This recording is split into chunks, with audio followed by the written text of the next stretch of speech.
E aí, galera, beleza? Como é que vocês estão? Meus amigos, se não bastassem as fake news sobre a suposta queda das tarifas, agora temos que lidar com a verdadeira realidade, onde a situação do Brasil piorou. E quem diz isso não sou eu, não é só a imprensa. A imprensa falou sobre isso, mas o próprio vice-presidente da República externa a preocupação e traz ainda dados matemáticos para explicar por que a situação ficou pior. E se não fica claro na explicação do Alckmin, obviamente temos muito mais coisas. Além dessa situação, tem alguns posicionamentos que não vieram da esquerda sobre a questão do tarifaço, que a gente tem que comentar. E não só sobre o tarifaço, temos que falar sobre 2026. A campanha já começou, né? Todo mundo vendo, a gente vai continuar falando das eleições, principalmente dia sim, dia também. Ontem, Ciro Nogueira, ou pelo menos ontem foi divulgado, uma entrevista que ele deu para o Estadão, que ele disse que ele não quer ser vice. Falou para Bolsonaro que agora ele não está trabalhando para isso, né? O nosso futuro ex-senador finge, e a gente finge que acredita. Aí eu quero falar com vocês sobre isso, quero falar sobre uma revelação de bastidores, que foi a Daniela Lima que trouxe sobre uma conversa que teria ocorrido esta semana entre o Ciro Nogueira e o Flávio Bolsonaro. Depois mostrar algumas coisas envolvendo o Jair e, para não perder a prática também, né? Resgatei umas postagens interessantes sobre a direita e quem fez foi o Olavo de Carvalho. E não é nem treta não, dessa vez. Sério mesmo, é coisa interessante. Até pra gente reparar, né? Será que as coisas mudaram? E eu acho que algumas coisas dá pra ver que mudou pra melhor. Você vê nas análises, conforme os anos foi passando. E outras parece que estão daquele jeitinho. Aí o Estadão ontem, na verdade, o Fernando Schuller publicou um texto que eu acho que vale a pena a gente mencionar, olhando diversos aspectos para além do que está escrito. E na última parte quero falar muito do consórcio. E eu acho que vai dar para falar sobre o consórcio hoje, mas não quero adiantar nada. E vamos lá. Nossa gloriosa Thaís Herédia estava comandando lá o WW. Acho que o William Vac não trabalha no final de semana, né? Aí manda os peão. Ela está comentando sobre a questão da tarifa, né? Vamos ouvi-la. A decisão de Donald Trump não tem nada a ver com o tarifaço ao Brasil, nem com a tal química que rola entre ele e o presidente Lula. Também não foi resultado do encontro recente entre o chanceler Mauro Vieira e o secretário de Estado americano Marco Rubio em Washington. A decisão de Trump foi tomada pela preocupação mais básica e que costuma ser a mais cruel com a popularidade dos governantes, a inflação. Com a disparada nos preços do café e das carnes, especialmente, Trump admite, mesmo que indiretamente, pela primeira vez, que a sua nova fórmula para a política externa é sim inflacionária e cobra sim dos americanos e não dos países tarifados o custo pelo imposto de importação que ele apresentou como solução para a América. E o Brasil nisso tudo? O Brasil continua de castigo, com os 40% anunciados em julho, com aquela carta em que Trump acusa o Brasil de fazer uma caça às bruxas contra o ex-presidente Bolsonaro. Pode-se considerar, claro, que a isenção dos 10% já é alguma coisa. Também vale dizer que o diálogo e as chances de negociação entre os dois países estão avançando. Mas não conseguimos superar o fato de o Brasil não estar entre as prioridades de Donald Trump. Quando o governo Lula conseguir convencer o presidente americano a parar de punir os produtos brasileiros, aí sim poderá se dar ao luxo de sentir algum alívio. Ao luxo. Aí você pensa, né? Nossa, sem ofender, mas com texto irônico barra ácido, a CNN acaba por expor o Lula, né? Expôs de forma bem complicada. Só que a situação ainda é pior, ainda mais grave. E calma que a gente ainda vai falar de como a redução tarifária, né? Sei lá, o zeramento, enfim, né? A retirada de tarifas aí para diversos países acabou por ser ruim para o Brasil. Vamos trazer números. Vou deixar, inclusive, que o Alckmin comece trazendo os números. Mas, ainda na CNN, companheiro Lourival também comentou não sobre a questão das tarifas em si, mas sobre a relação entre Brasil e Estados Unidos. A tal reunião entre o Marco Rubio e o Mauro Vieira. Lourival que tem suas fontes na política externa. E parece que a situação está pior do que, né, a turma da Globo tem a nos contar. Veja só isso aqui. Entender que o Trump e o governo Trump não abdicam, como a gente sempre disse aqui, de certos objetivos políticos, né? Entre eles a questão das big techs, essa questão desse projeto de lei do governo brasileiro de trazer, de criar uma superintendência no CAD para fiscalizar as big techs. É a agência da concorrência, né? É motivo de enorme frustração no governo americano e a reunião entre Marco Rubio e Mauro Vieira foi ruim, foi uma reunião ruim, uma reunião fria, superficial, em que o Marco Rubio demonstrou essa frustração em relação às questões regulatórias, impostos e o que vem pela frente em termos das big techs. Então, nem a reunião do Mauro Vieira com o Marco Rubio foi boa. Aí o pessoal quer saber, né? Assim, já que não teve a redução tarifária para o Brasil, né? Não teve nada a ver com a diplomacia brasileira, nada, absolutamente nada. Foi tudo uma grande fake news. Aí o povo pergunta, e aí, Chuchu? Conta aí pra gente, pai. Quando é que vai ter a reunião aí, Alckmin? Entre vocês aí, Estados Unidos, para realmente resolver essa questão do tarifaço? A Alckmin vai contar aqui, né? Que não tem reunião nenhuma. Vamos agora aguardar os próximos passos, mas nós estamos otimistas aí que a gente vai ter novos avanços. A comitiva vai viajar para Washington, o senhor, juntamente com Haddad, Mauro Vieira. A expectativa dessa viagem acontecer pós-COP30? Havendo necessidade, sim, mas não tem ainda nada marcado. O presidente Trump disse que tem novas... Se tiver necessidade, eu vou, mas ainda não tem nada marcado. É aqueles discursos vazios que ele começa, não, a gente tá aqui trabalhando, esperamos pelo melhor, sabemos que vai dar certo, tá? Mas e aí? E aí nada, falou, não falou nada, e quando realmente pergunta quando é que vai ser a reunião, não tem reunião marcada não. Aí começa, a gente vai voltar aqui no Chuchu, a gente vai voltar. Vai primeiro começar pela imprensa. Valor econômico. Redução tarifária nos Estados Unidos pode elevar a concorrência para o Brasil. Produtores que não entravam nos Estados Unidos com tarifa de 10% talvez passem a ser competitivos agora. Aí Renato fala, ué, mas a Faria Lima estava comemorando? O que foi que aconteceu? Não, o jornal da Faria Lima falando isso? Aí vem a Globo. A Globo, falando com quem vende, o exportador. Situação piorou após mudança de tarifa, dizem produtores de café. Diretor do Secafé disse que concorrentes agora têm tarifa menor, já que redução para o Brasil foi de 10%, mas sobre a taxa de 40% ainda está em vigor.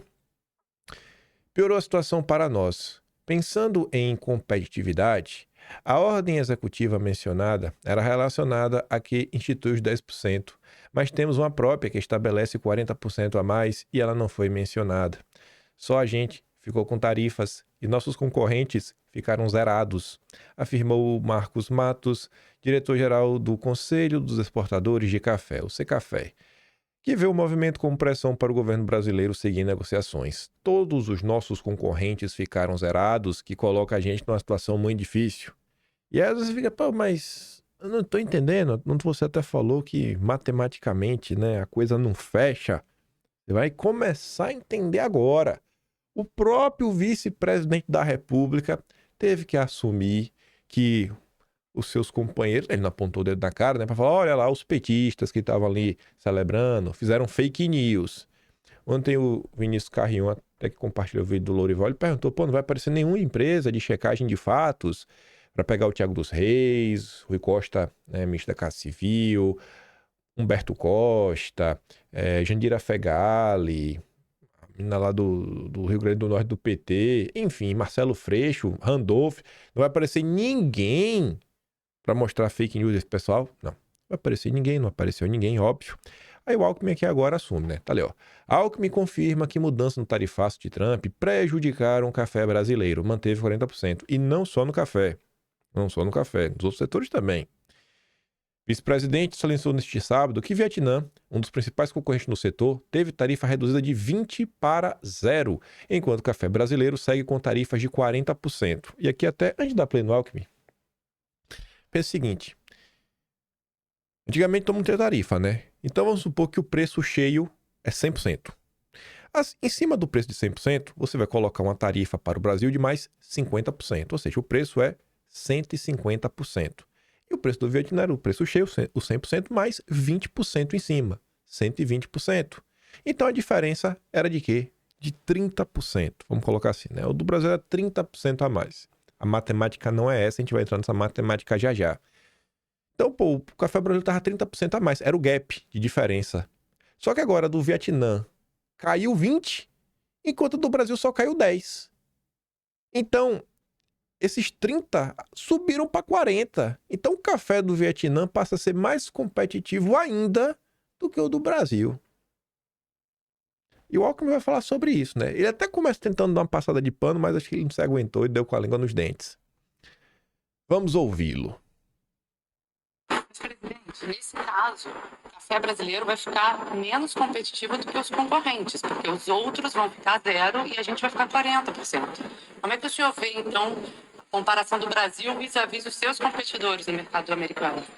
Há uma distorção que precisa ser corrigida. Todo mundo teve 10% a menos. Só que, no caso do Brasil, que tinha 50%, ficou com 40%, que é muito alto. Aliás, no caso do Vietnã, reduziu 20%, porque era 20%, foi para 0%. Então, esse é o trabalho que vai ser feito. Quer dizer, você teve um setor muito atendido, que foi o suco de laranja. Era 10 e zerou. Isso é 1,2 bilhão de dólares. Então, ele zerou, ficou sem nenhum imposto. O café também reduziu 10, só que tem um concorrente que reduziu 20. Então, esse é o empenho que tem que ser feito agora para melhorar a competitividade.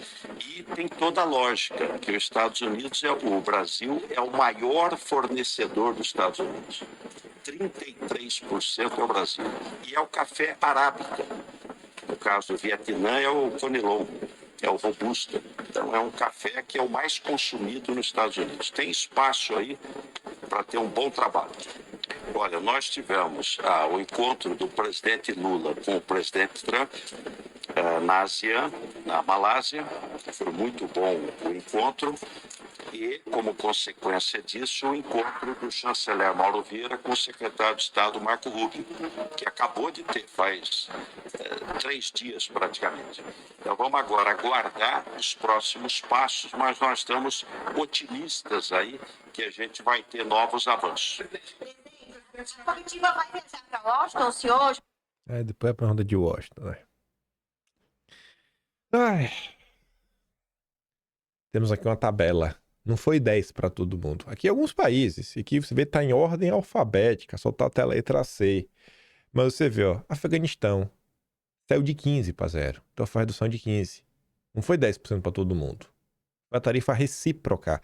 Lá atrás, bem lá atrás, quando veio a questão das tarifas, foi publicado lá uma lista de países que seria, sei lá, 30%, 15%, 20 e poucos por cento, países diversos. E aí, o restante dos países que não estavam naquelas outras listas eram 10% para todo mundo. Então, no primeiro momento, o Brasil ficou com os 10%, ao lado de vários outros países. Só que nesses produtos, mesmo os países que estavam mais de 10%, zerou, porque é tudo tarifa recíproca. O Brasil possivelmente, eu não vou falar que é o único, porque vai que tem outro, mas possivelmente é um dos pouquíssimos, um dos únicos países do mundo a ter uma tarifa política. E ninguém quer enxergar isso, né? Ninguém quer enxergar isso. Aí você vê, ó, a Algéria era 30%, baixou para 0%. Redução de 30%. Angola de 15 para 0, Bangladesh de 20 para 0, Bolívia de 15 para 0, Bósnia de 30 para 0, Botswana de 15 para 0, o Brasil de 50 para 40. Sobrou nada pro Lulinha, viu, velho? Sobrou nada pro Lulinha. Aqui o Canadá é o exemplo, né? Tava lá no rol dos países de 10%, caiu para 0. China, de 34 para 0. O Amazônia Azul, que mudou de nome, agora é Logística e Infraestrutura, entrou na matemática para ficar ainda mais claro. Vamos lá, pessoal. Vou tentar ajudar explicando o motivo que ficou pior para o Brasil, a redução para a tarifa 0% para alguns países concorrentes no comércio exterior e a redução de 50% para 40% para o Brasil, que a imprensa e algumas pessoas estavam comemorando. Primeiro, a proporção piorou para o Brasil. Antes, o produto estrangeiro comum custava 1,1x, que era 10%. E o produto brasileiro custava 1,5x. Então, quando você faz a proporção de 1,1 para 1,5, o produto de 1,5 é 36% mais caro do que o produto brasileiro. Na verdade, o produto brasileiro é 36% mais caro que o produto estrangeiro comum. Se você somar 1,1 mais 36%, dá 1,5. Só que agora é 1 contra 1,4. Então, 1,4 é exatamente 40% maior. Isso se chama matemática. Então, a redução de tarifa, em uma forma assim, muito simplória, para os países que era 10%, que como vocês estão vendo, vários países eram muito mais de 10%, mas ainda que fosse 10%, significa que aumentou 4% o custo para comprar do Brasil. O do Brasil está 4% pior, desvantagem. 2. Empresas que exportam com tarifa zero investem mais, assumem mais contratos, ampliam produção, firmam parcerias mais agressivas nos Estados Unidos. Isso porque a segurança jurídica e fiscal, o Brasil com 40% não tem essa vantagem. Mas aqui tem outro ponto ainda mais relevante. Barreiras não tarifárias ficam mais fáceis para concorrentes, Com tarifa 0%, o custo fica relativamente menor no final com certificações, logística, seguro, transporte. Para o Brasil, esses custos acumulam sobre um produto já 40% mais caro. Cadeias de suprimentos se reorganizam ao redor de países com 0%. Empresas globais passam a trocar fornecedores do Brasil por fornecedores com tarifa zero, fechar contratos de longo prazo com quem tem tarifa zero, criar logística otimizada entre Estados Unidos e os países que são 0%. Porque você está passando indicativo, cara, esse país é 0%, esse país não tem uma crise política. Esse país não tem uma crise política para lidar. O Brasil tem. Será que o cara vai querer investir num país com crise política ou um país que já está em 0%? E a questão que está ali no início, certificação, lógico, mas, gente, se o país não tem, a tarifa para pagar, nada, é uma burocracia a menos. É uma burocracia a menos. A do Brasil tem mais burocracia e 4% mais desvantajoso. E ainda tentaram vender isso como uma vitória. É um crime. O que foi feito é criminoso. A narrativa emplacada é uma narrativa criminosa. Resumindo, zerar o imposto para outros países é muito pior para o Brasil. Os concorrentes ganham tarifa zero e vantagens indiretas. O Brasil continua com um imposto enorme e perde mais em competitividade. A gente comentou ontem sobre pessoas que saíram para comemorar. Eu não coloquei aqui mais pessoas para comemorar. Eu só trouxe essa postagem. Nem a postagem oficial do Rui Costa. Por quê? Olha só, Rui Costa. Redução de tarifas dos Estados Unidos é resultado de atuação do governo. O ministro da Casa Civil celebrou a ordem executiva dos Estados Unidos e destacou a atuação firme e estratégica do governo Lula. Essa matéria foi de ontem de manhã, às 9h15 da manhã. Desde o dia anterior, no final da tarde, estava muito claro, absurdamente claro, que não teve redução das tarifas, que ainda tinha os 40%, que não zerou e que não tinha nada para comemorar. Então, o Metrópolis não apenas deixa de expor a mentira do Rui Costa, como ainda coloca a mentira para frente. No governo Bolsonaro, se o mentisse na cara dura, será que o Metrópolis ia colocar a mentira para frente?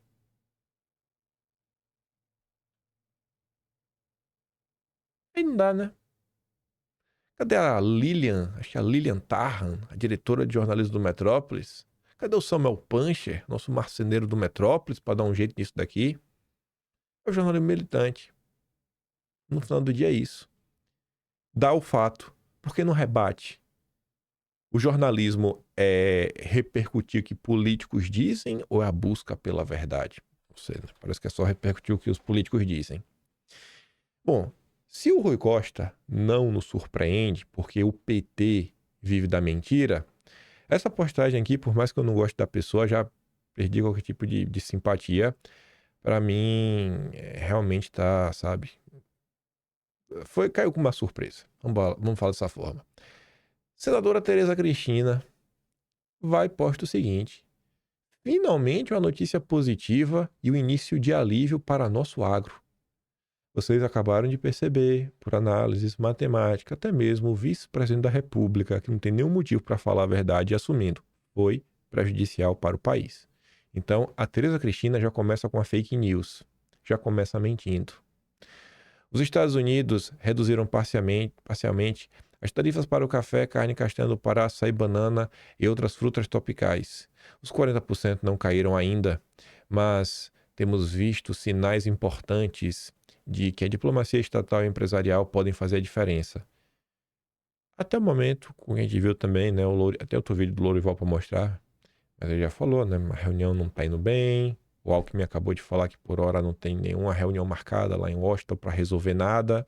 Então, eu não sei que diplomacia estatal que faz a diferença é essa que a Tereza Cristina está se referindo. E ela segue.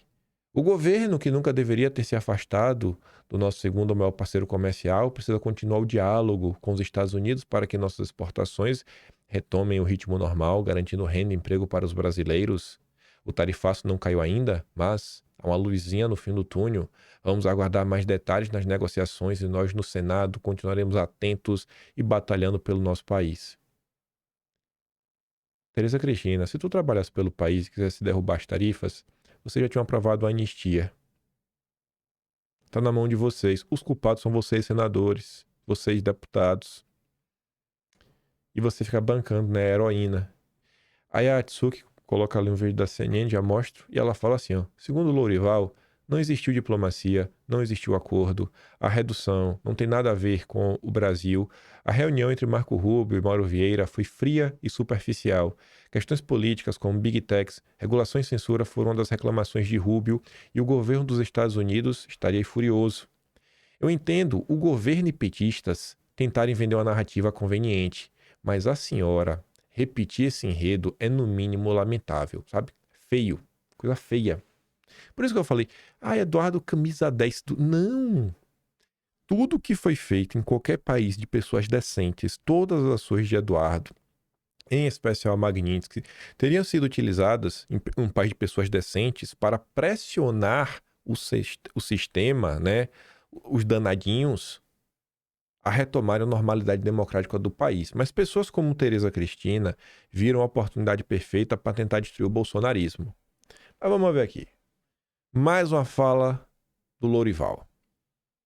Lourival, boa noite. É isso mesmo? Já é a diplomacia funcionando? Já é o diálogo e a cooperação internacional dando sinais de que estão funcionando novamente entre Brasil e Estados Unidos? Essa redução da tarifa de 10%, ainda mantida a tarifaço de 40%? Boa noite a todos. Não é a diplomacia funcionando, não tem ligação com o Brasil. A decisão foi tomada na quarta-feira pelo presidente Trump para reduzir os preços de frutas, café, carne e outros produtos que os Estados Unidos não produzem e pode até prejudicar o Brasil na competição com outros países. Por quê? Porque os concorrentes do Brasil perdem toda a sua tarifa, enquanto que o Brasil, se for mantido o status da decisão atual, continua com uma tarifa de 40%. Então, Colômbia passa a exportar café sem tarifa, Vietnã. Você viu que Equador, El Salvador, Guatemala e Argentina iniciaram negociações com os Estados Unidos para zerar tarifas. São exatamente países, no caso da Argentina, que produz carne, e no caso do Equador, Guatemala e El Salvador, que produzem frutas e café. Então, não há aí um interesse nesse momento ou uma medida no sentido de beneficiar o Brasil. Pelo contrário, é uma medida relacionada com os preços desses produtos. E a reunião de ontem não foi uma boa reunião. De acordo com a minha apuração, foi uma reunião fria, superficial, na qual o Marco Rubio se queixou duramente das medidas do Brasil em relação às Big Techs, das questões políticas envolvendo as Big Techs. Não só a questão do imposto de 15% colocado por medida provisória em outubro do ano passado, mas as questões ligadas à regulação, ao que eles consideram censura, e a esse movimento do governo de colocar as Big Techs no CAD, de questionar a questão da livre concorrência, do monopólio dessas Big Techs. Isso deixou o governo americano furioso. Então, não há avanço neste momento entre Brasil e Estados Unidos. O fato em si da reunião é positivo, sem dúvida, de ter acontecido a reunião ontem, mas não há avanços no terreno. Ai, Tereza Cristina, Tereza Cristina, Tereza Cristina. Esse episódio, gente, que ele sirva para vocês, pelo menos, olharem para para os políticos como um todo e cada vez mais vocês se questionarem por que vocês gostam do político A, do político B, do político C. Busquem as respostas dentro de vocês mesmos. E se vocês não tiveram a resposta do porquê vocês gostam de fulano A, B, C, D, e você realmente não sabe explicar, talvez você só gosta porque você simpatizou com a pessoa. E simpatia você guarda, sei lá, para os seus amigos do dia a dia, porque políticos, no final do dia, eles trabalham para vocês, né? E eles podem colocar o seu futuro, dos seus filhos, dos seus netos, da sua família em risco, que eu acho que é o que a Tereza Cristina está fazendo. O Carlos comenta sobre essa situação, já apontando aqui para o próximo tema que a gente vai comentar, falando assim, ó, sem festejar, apenas expondo os fatos. As tarifas dos Estados Unidos seguem trazendo o mesmo recado estampado logo na primeira linha de uma das cartas de Trump ao Brasil. Libertem Bolsonaro e os presos políticos de 8 de janeiro. Desde o início, eles, os Estados Unidos, demonstraram mais preocupação com a liberdade e com a democracia do que muitos aqui dentro. Pensa aí, foram eleitos 90 pessoas pelo PL. Fora de outros partidos, que também são de direita. Quanto vocês viram aí, realmente, né, defendendo, mostrando-se preocupado com o que está acontecendo? Ainda assim,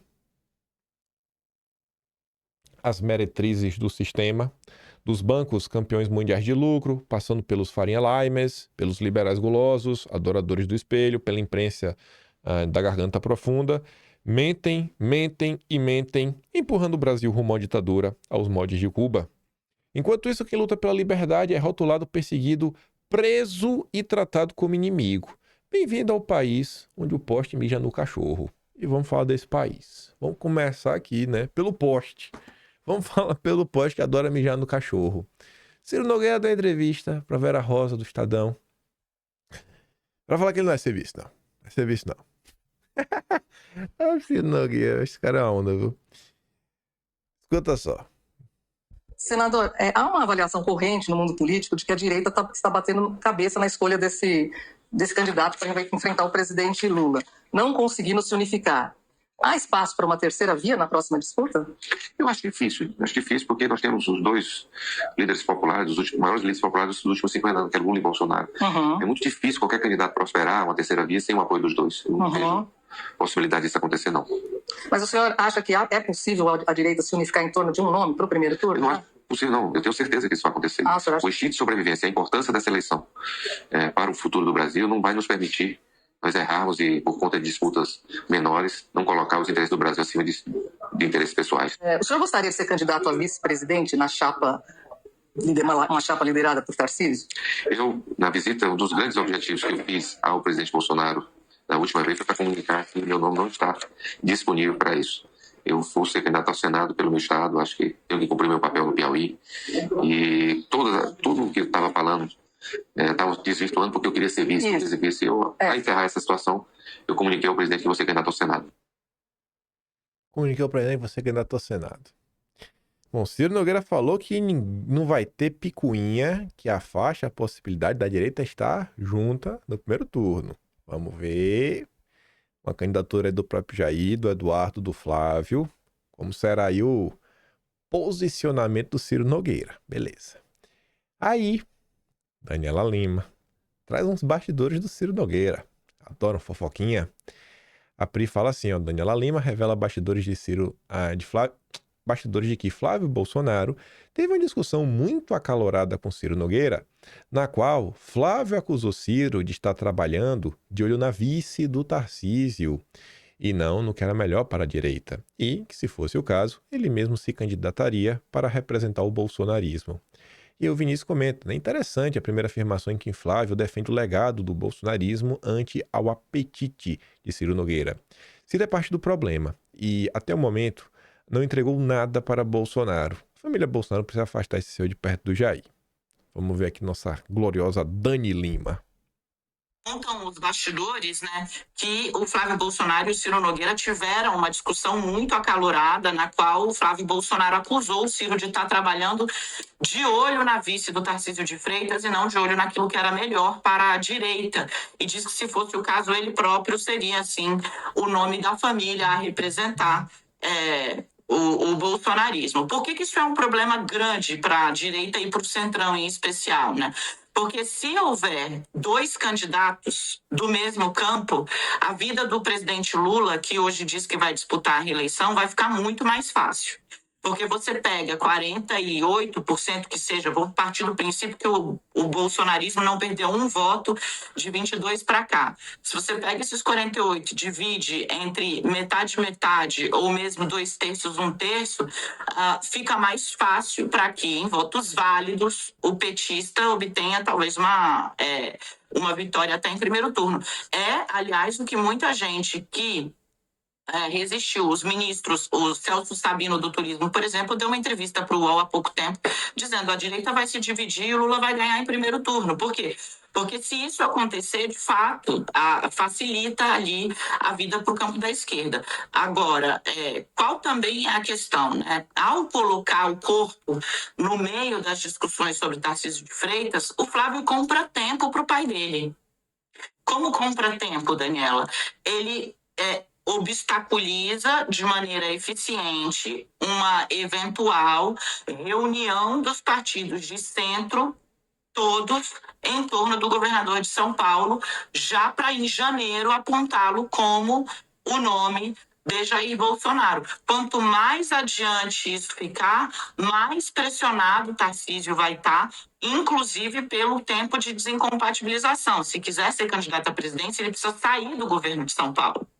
Ele pode disputar a reeleição ao governo de São Paulo no cargo, mas se quiser ser candidato à presidência, ele precisa sair, né, se desincompatibilizar. Então, ao colocar o próprio corpo como uma barreira, o próprio nome como uma barreira, não estando tão queimado nem de perto como Eduardo Bolsonaro, Flávio compra tempo ao pai e à família como árbitros de para onde a direita vai.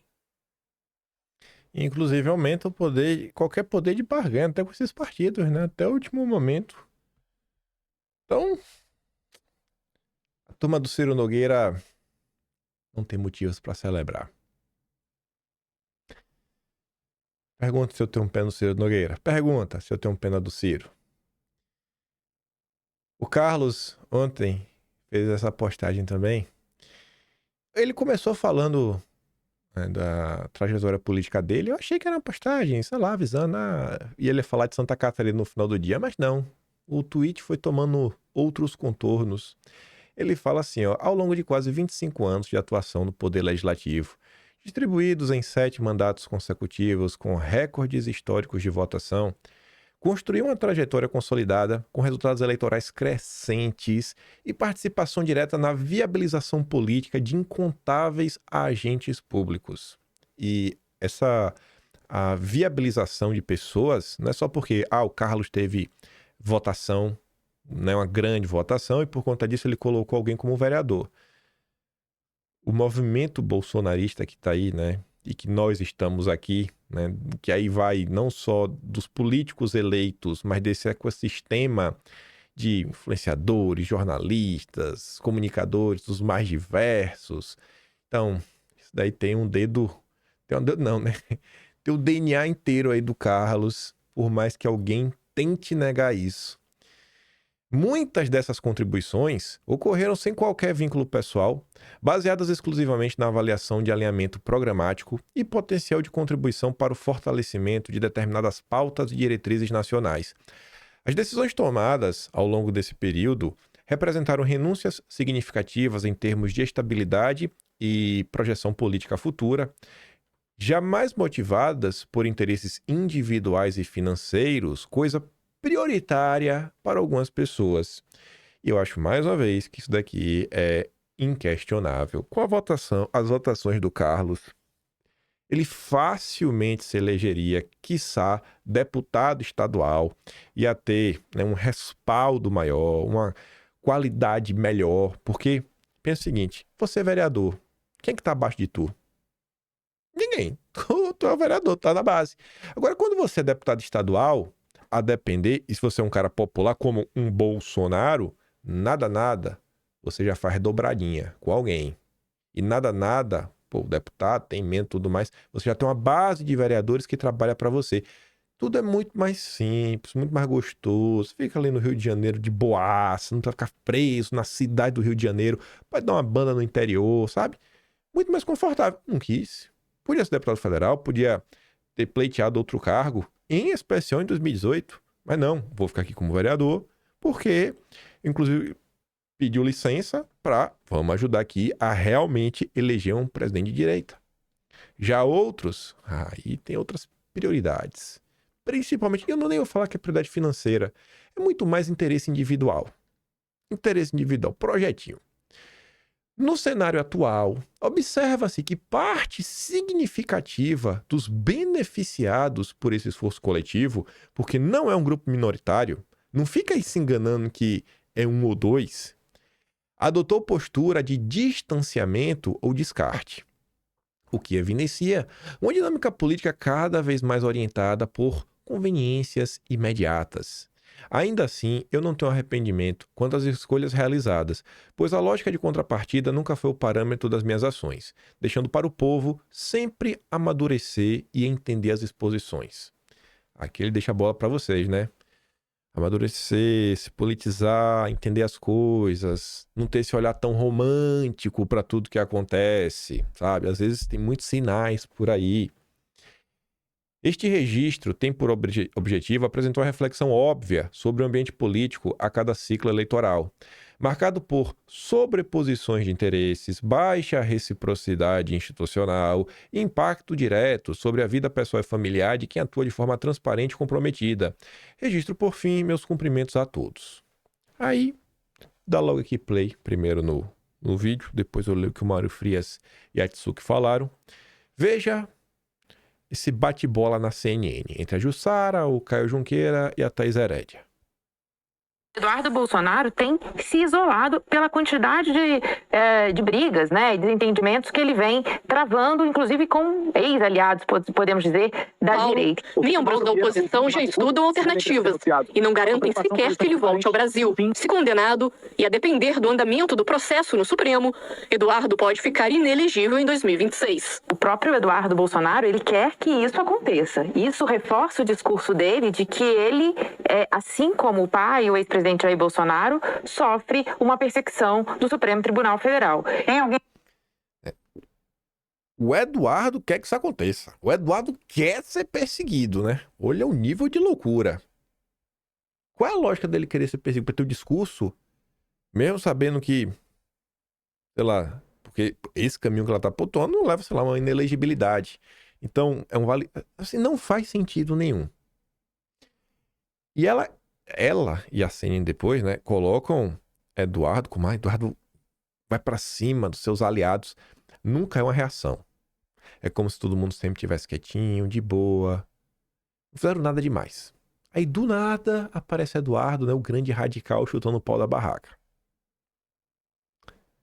Vamos continuar. Respirando aliviado na direita? Bom, o Eduardo Bolsonaro, ele nunca foi ali vamos dizer assim, um articulador, né? Não é a principal característica dele. Ele é muito mais, a estratégia dele é quase uma estratégia de guerrilha. Mas o fato dele não ser e nunca ter sido um grande articulador político não significa que as operações políticas que ele se envolveu e que ele liderou não provoquem e continuem provocando muitos ruídos e gerou prejuízos para a direita brasileira. Isso tudo para te dizer que eu apostaria que muita gente da direita comemorando essa decisão do Supremo Tribunal Federal e a evidente ali condenação num curto e médio prazo, porque daí você tira ele de vez, você pune, né, o que é considerado pela própria direita como uma operação política desastrada, e você tira ele do páreo também para 2026, que vai se tornar... Muita gente na direita celebra a perseguição contra o Eduardo. E você vê a quantidade de gente aí que tá em silêncio, né? Você vê a quantidade de gente que tá em silêncio. Não é pouca gente. Não é pouca gente. Não é pouca gente. Será que isso é aleatório?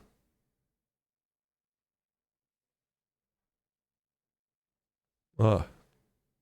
Será que é aleatório?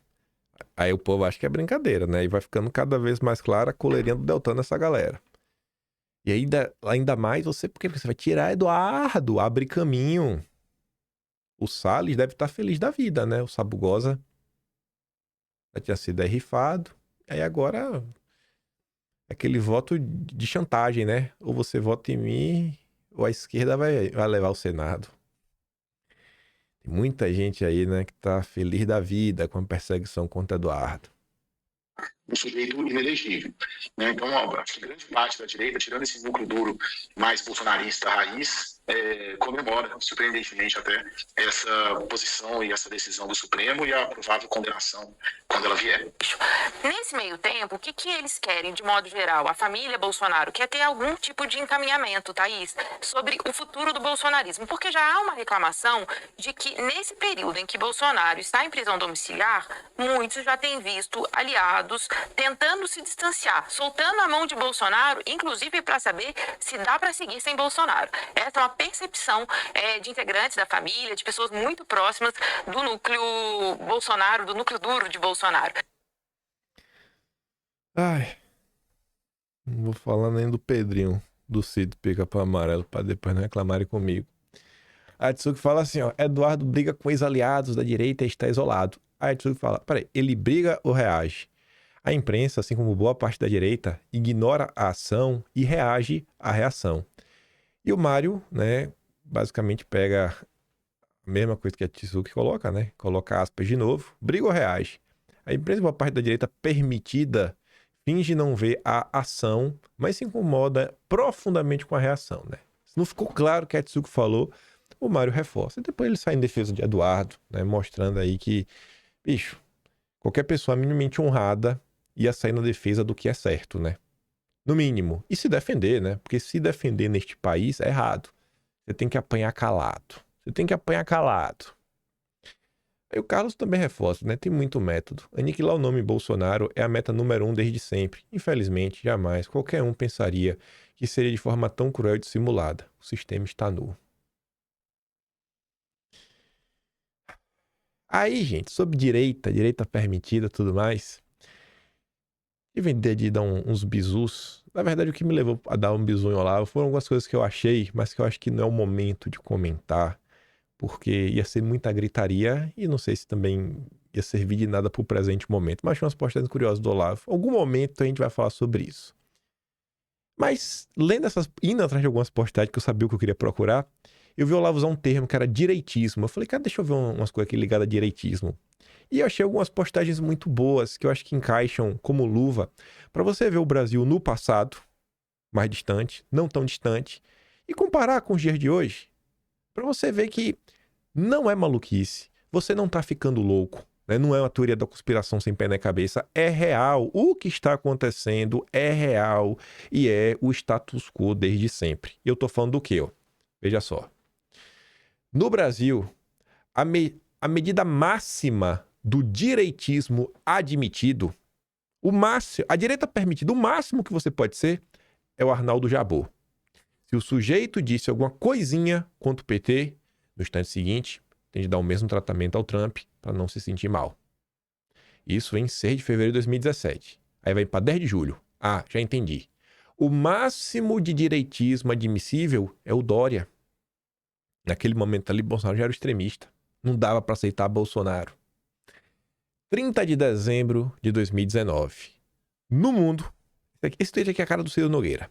No mundo, as duas pontas do carro de guerra ideológico são esquerdismo e direitismo. Cada um puxando para um lado. A esquerda puxa para a esquerda e a direita puxa para a direita. É o normal. No Brasil, são o esquerdismo e o pragmatismo, o centro. O primeiro puxa para a esquerda e o segundo se orgulha de jamais puxar para a direita. No máximo, a centro-direita. É ou não é o Brasil? O que o Olavo está relatando ali, 6 anos atrás, não é o que está acontecendo exatamente hoje? Você pode me apontar quem que está querendo puxar para a direita? É o Ratinho Júnior? É o Tarcísio? Ontem, inclusive, o nosso grande governo Tarcísio, isso é uma matéria aí na esquerda, nem trouxe para não pirraçar, mas vou falar agora.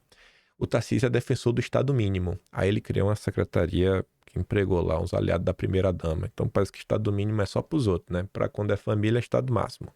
Falei, chora, reclama. É isso aí, Tarcísio. Parabéns. Mais uma. Só tá melhorando. 12 de junho de 2017. Reduzir cada vez mais a margem do direitismo permitido de maneira progressiva e inexorável é uma das metas prioritárias de toda a grande mídia mundial. Nos Estados Unidos, basta ter votado em Trump ou apoiá-lo, sabe, de algum modo, para você entrar na categoria de extrema-direita. O que significa que 50% dos americanos estão em vias de serem criminalizados como extremistas e terroristas em potencial. Assim, não é aleatório. Existe uma atuação ativa para você ser considerado extremista e cada vez mais fechar o que é, né, aceito como direita no Brasil.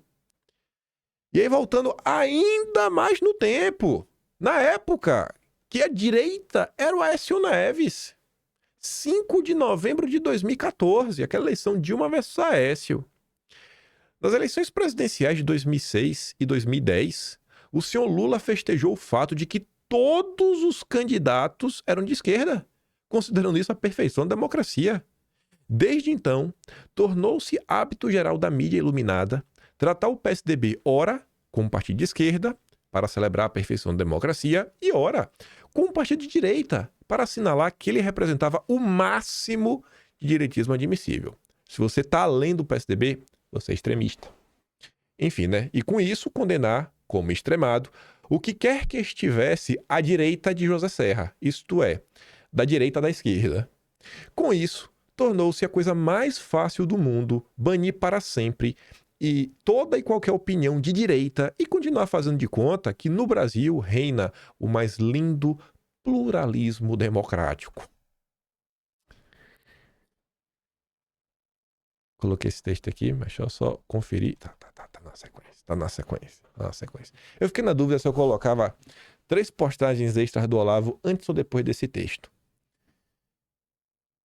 O Fernando Schula escreveu um texto que do início até o fim não tem nada para reclamar. Não tem, óbvio que tem para reclamar, mas assim, não tem nada falso. Não tem nenhum ataque de pelanca contra o bolsonarismo, pelo contrário. Não tem nenhuma passada de pano para o autoritarismo também. Mas assim, é ruim. Aí você fala, pô, mas tu pega no pé por tudo, né? Beleza, eu vou falar porque eu achei esse texto aqui muito ruim. E aí depois você avalia se eu peguei no pé só para pegar no pé. Deixa eu te dar o contexto. Mas primeiro vamos analisá-lo, né? A ideia de que agora é hora de se retomar o Estado de Direito é absurda. Que é o que o próprio Estadão defendeu em seu editorial. Vocês devem lembrar, né? Não, agora já passou o julgamento de Bolsonaro, podemos voltar para o normal. Aí ele fala assim, né? Leio artigos editoriais sugerindo que os abusos e excepcionalizações do Supremo já foram longe demais e que seria hora de voltarmos à normalidade institucional. Bom, ok, né? Isso realmente aconteceu. Esses fatos aconteceram. Só que eu já pergunto para vocês, não seria importante, pessoal, o Fernando Schula falar em quais jornais ele leu isso? Quais artigos, cara? Quais editoriais? Acho que seria importante dar alguns exemplos. Eu gosto de dar exemplos, né, concretos. Eu odeio falar, estão falando isso, e não poder mostrar nenhum mísero exemplo, isso não é a minha política. Então, eu acho que eu posso cobrar pelo que eu faço, né? Li isto esta semana, na esteira do caso Talhaferro, convertido em réu por denunciar coisas graves como manipulação de relatórios para punir pessoas e perseguições a cidadãos por visões políticas. Teríamos nos convertido em uma república que torna seu próprio sistema de poder imune à investigação e ao controle. Isto parece ter irritado algumas pessoas. Já havia lido algo nessa linha meses atrás, após o julgamento de Bolsonaro. Feito o julgamento, a missão salvadora do Supremo basicamente estaria cumprida e seria o caso agora de retomarmos a trilha da Constituição. Curiosamente, esse editorial falando isso do Bolsonaro e o do Talhaferro, ambos são do Estadão. Curiosamente, ambos as editoriais são do Estadão, que é onde está escrevendo esse texto. E ele vem. A pergunta que eu me faço é simples. Em que momento alguém autorizou que nossas autoridades ou nossos tribunais abandonassem a trilha da lei e da normalidade institucional?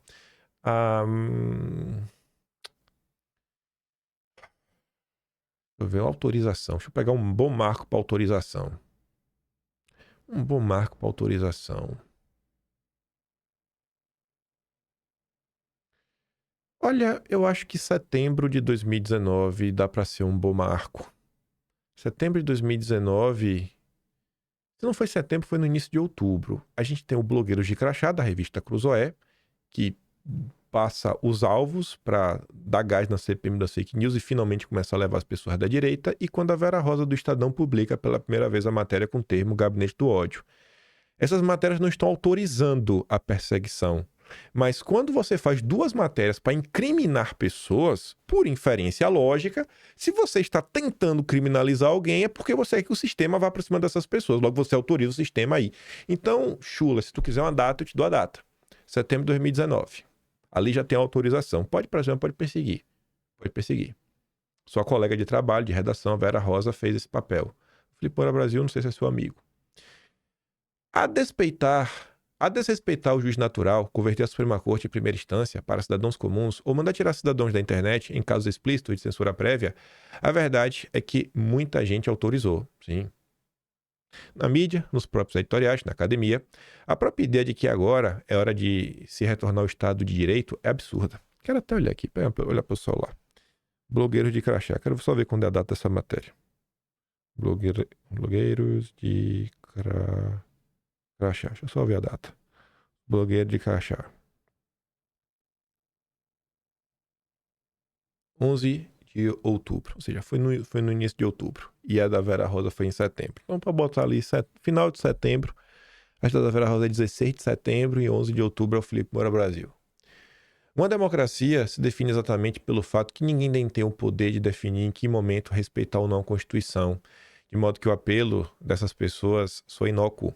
Elas aceitaram logo ali atrás o princípio de que um punhado de autoridade detinha esse misterioso tipo de poder.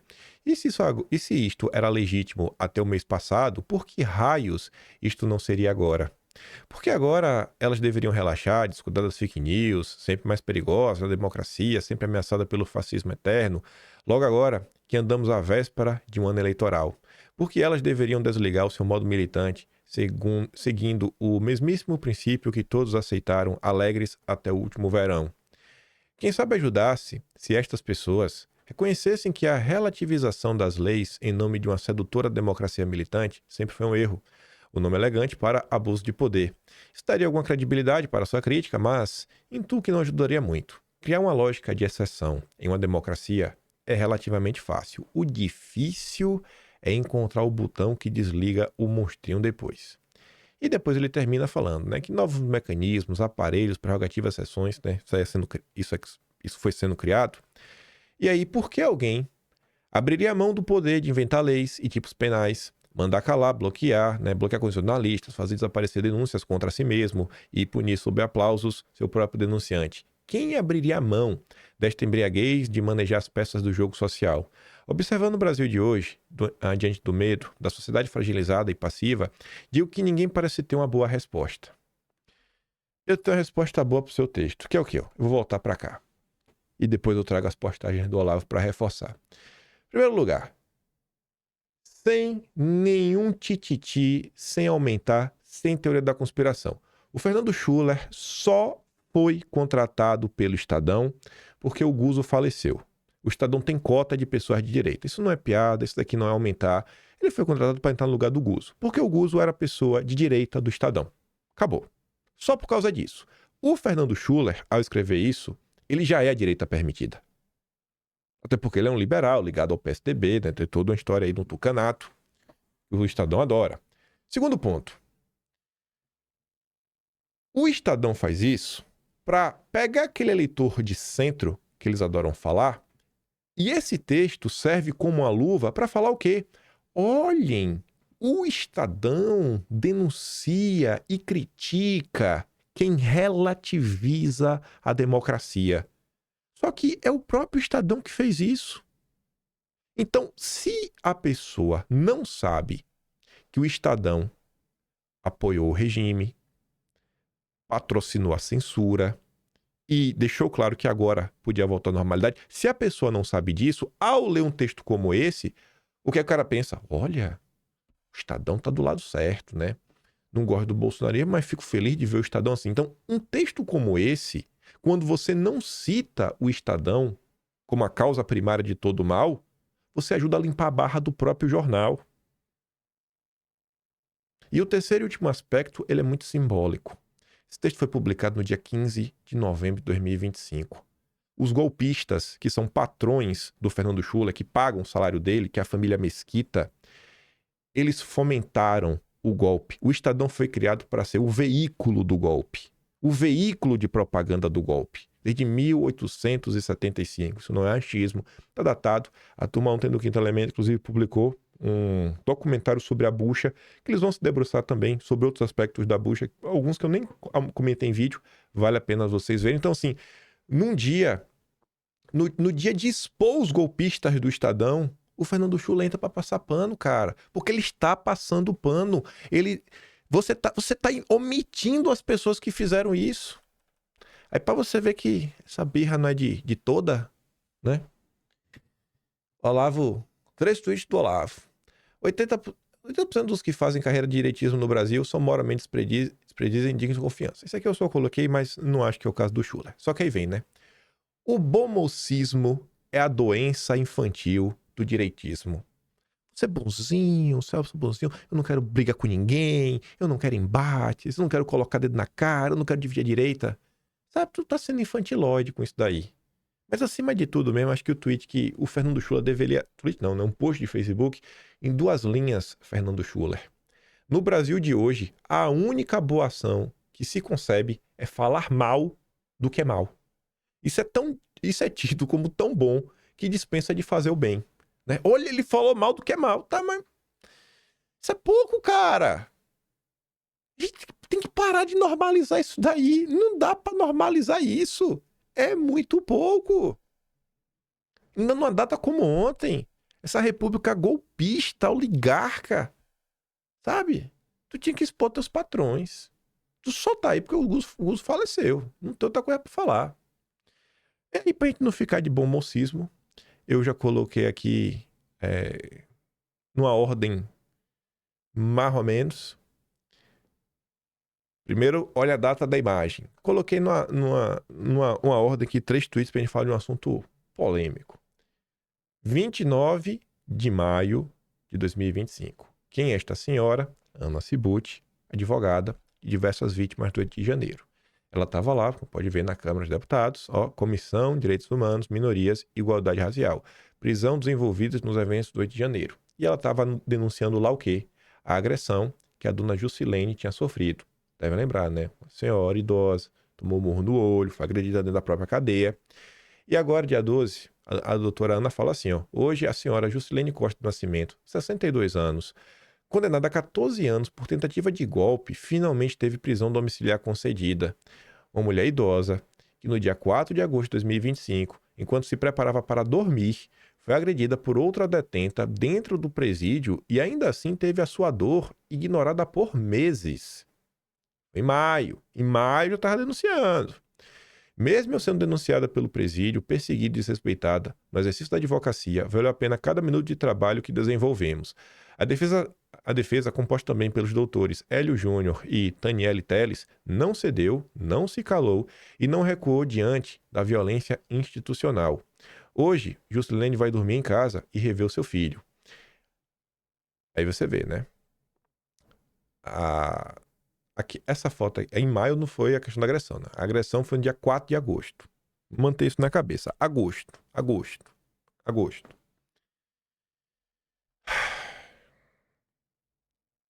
A doutora Ana Cibutti foi ontem lá no Didi.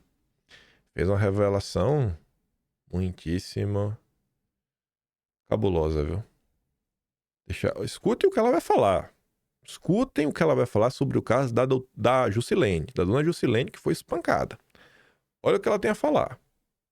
A senhora Juscelene Costa, com 62 anos de idade, está presa no presídio feminino regional de Florianópolis, em Santa Catarina. Condenada a 14 anos de prisão por tentativa de golpe de Estado, no contexto, né, dos atos do 8 de janeiro. Peraí. Isso aqui é errado. Isso aqui é outro vídeo que eu vou mostrar depois. Vamos ouvir aqui ela no Didi. Governador em Santa Catarina, e aí nós precisamos pensar que estava em todas as manifestações pró-anistia, em prol da anistia, tá? Ao lado do presidente Bolsonaro, com a camiseta da anistia, pugnando pela anistia, e quando acontece um caso desse, de uma senhora agredida, onde o presídio está lá, sob a supervisão dele, né? Ele é o governador. Sim, claro, a responsabilidade dele. Sabe o que ele disse nos bastidores, quando nós tentamos entrar em contato com ele, informar toda essa perseguição contra a defesa, para que tomasse medidas cabíveis para transferir ela de presídio? Não vou me meter nesse caso. Tem que ser resolvido. Peraí, quer dizer que o governador Jorginho Melo, de Santa Catarina, foi avisado que uma patriota foi espancada por uma faccionada dentro da cadeia e ele disse que não ia se meter nisso? Não, que não ajudaria, inclusive, porque nós pedimos providências, o porquê que a unidade prisional estava denunciando uma advogada pro Conselho de Ética, diante da atuação correta nos autos. E providências, todo mundo foi para cima, Didi. E ele simplesmente... Isso é uma notícia em primeira mão que te trago, tá? Ele lavou as mãos. Não tenho nada com isso. E aí a gente começa... começa... Eu tenho a maior consideração pelo Jorginho Melo, pô. A gente tem o maior carinho pelo governador. Tudo bem que ele está meio enrolado aí nessa questão aí do Senado, etc e tal, mas que não vem ao caso aqui agora. Eu tô pasmo com o que você tá me falando, Ana. Tô pasmo. Eu tenho áudio aqui da pessoa que tem contato com o gabinete dele, conversou com a assessoria e me respondeu dizendo, eu tenho áudio aqui no meu celular. Ele não vai poder fazer nada, ele não quer se envolver com isso. Gente, mas é ele que tem que fazer alguma coisa? Ele é o responsável pela administração da CEAP, né? Que é a Secretaria de Administração Penitenciária. É ele que é responsável, ele é o governador, pô. Se ele não pode fazer nada, quem é que pode fazer? Aí a gente começa a montar um quebra-cabeça, né, diante desses últimos acontecimentos aí com a questão do Carlos, a Carol Detone e o apoio dele ao Sérgio a mim. Então eu acho que a gente precisa observar mais o posicionamento desse governador. Aí calma.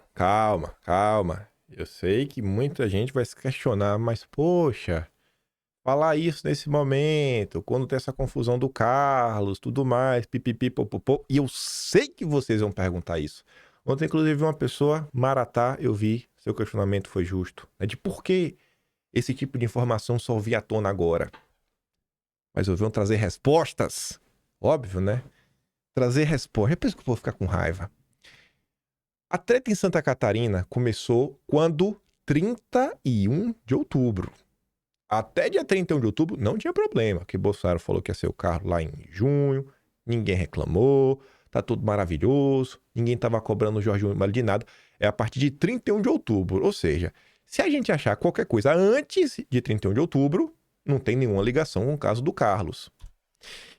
E cá estamos nós. 7 de agosto de 2025, postagem da Anitta.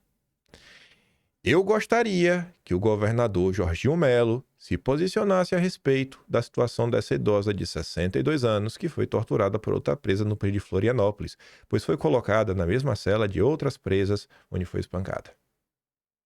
Não é possível, esse print não existe. Isso aqui deve ser manipulação sua. Você mudou a data. Beleza? Eu acho fácil aqui.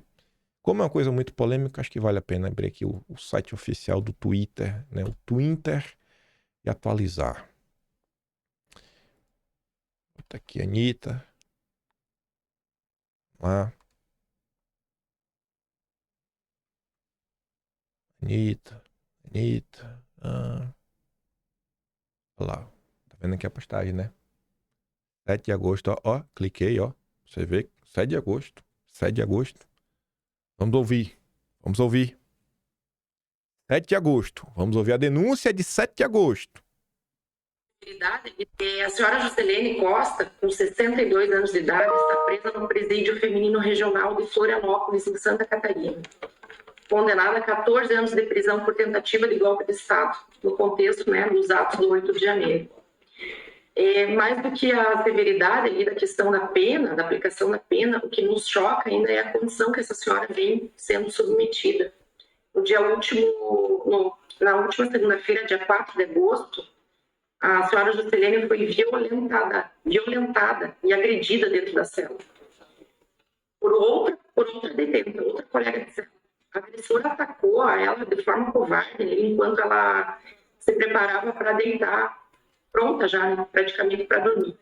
Essas agressões se deram após a dona Juscelene tomar, aliás, a detenta tomar ciência de que a senhora Juscelene havia sido condenada pelos atos de janeiro. Olha a gravidade, até essa data, as demais detentas que estavam com ela na cela não tinham ciência do motivo, né, do qual crime ela estava cumprindo. E ao tomar ciência, essa outra detenta acabou violentando. Nesse momento, deputado, se me permite, eu peço que meu colega que está aí presencialmente, o doutor Hélio Júnior, mostre a imagem da senhora Juscelene, qual nós tivemos ciência ontem. O presídio de Florianópolis entrou em contato comigo na terça-feira e eu argumentei se a questão era grave, se precisava fazer o atendimento imediato, e eles me disseram que não era grave. Então, diante disso, eu fui ter contato com a dona Juscelene na quinta-feira, e ao adentrar ao parlatório, eu já verifiquei ali que ela estava nessa situação. Tá aí, né? Já tem um tempo aí que o pessoal tava comentando sobre este caso e pessoas, inclusive, cobrando nominalmente no Twitter na época, né? O Jorginho Melo. Talvez fazer alguma coisa nesse caso, né? Você às vezes não escuta um ai. Pegando o caso aí dos nossos perseguidos do 8 de janeiro, a Reuters anuncia assim, ó: Estados Unidos designam 4 grupos na Europa como terroristas, chamando-os de Antifa violento. A nota fala assim, ó: na próxima quinta, entra em vigor nos Estados Unidos a decisão que enquadra grupos da Antifa violenta, né, como organizações terroristas. No Brasil, o movimento é inverso. O PL antifacção se arrasta porque o PCC e Comando Vermelho ainda são tratados dentro de uma moldura que não descreve mais o que eles se tornaram. São estruturas que exercem governança paralela, controlam o território, movimentam a economia própria e confrontam o Estado. Mesmo assim, o discurso oficial insiste em classificá-las como crime comum, alegando que não possui motivação política, como se controlar bairros inteiros, impor regras, arbitrar conflitos e negociar com os agentes públicos não fosse justamente o exercício prático de poder político. A gravidade se inverteu. Violência territorializada com capacidade de captura estatal recebe tratamento administrativo, né? Assim, a violência dessa galera do PC Comando Vermelho, que tem capacidade de capturar o Estado, recebe esse tratamento. Não é só crime comum, tudo mais. Agora, disputa política passa a receber enquadramento antes reservados a ameaças organizadas. O verdadeiro criminoso, não, crime comum, não é terrorista, não. Aí pessoas que se manifestam em disputas políticas viram terrorismo. Abolição violenta do Estado Democrático de Direito. Isso não revela a natureza das facções, revela, né, as prioridades do sistema. E aí, né, que eu pergunto, né, qual direita vocês querem construir em 2026, né? Qual direção? É só derrotar o Lula em 2026? Não derrotou lá, tá resolvido? Ou será que o buraco é um pouquinho mais embaixo? Ainda tinha mais coisa pra gente comentar nesse tópico, mas eu vou deixar pra depois, porque já é porta de entrada pro próximo. Difícil, viu? Nossa, todo santo dia é muita coisa. Aí acaba nunca dando tempo de comentar tudo que eu planejo. E ainda tinha coisa depois disso que nem tá aí. Umas coisas que aconteceram da COP. Teve coisa ligada à margem equatorial ainda do mês passado, mas eu já enviei, já tá no Atlas de outubro, né? Pra ser escrito. O Brasil, de uns tempos pra cá, assim, fatos de relevância nacional estão tendo muito mais do que, sabe? Você consegue comentar em 1h10, 1h20. Minha Nossa Senhora. Enfim. Espero aí que pessoas que se colocam realmente na direita neste Brasil parem com esse bom mocismo barato. Entenda que só falar mal do mal é pouco, que é o antipetismo, né? Ah, eu vou falar mal do PT. Cara, isso é muito pouco no final do dia. A gente precisa demais. Demais, sabe? Pessoas aí realmente dão nome aos agentes que ajudaram a moldar e construir esse regime persecutório. E no mais eu fico por aqui. Todos esses vídeos que eu dei play, eu vou mandar lá no Telegram. O link tá aqui na descrição. Se você quiser pegar, mandar baixar, mandar para algum amigo seu, só pega lá o vídeo, já manda, tá já tudo recortado. E se você também me ajudar um pouco mais, passar membro do canal, tem um Tony Valeu, tem um Patreon na descrição e tem um Atlas Brasileiro. Já tá no ar a edição de setembro. Vejo vocês amanhã. Fiquem com aquele grande beijo, abraço. Tamo juntos. Valeu, meus amigos. Fui!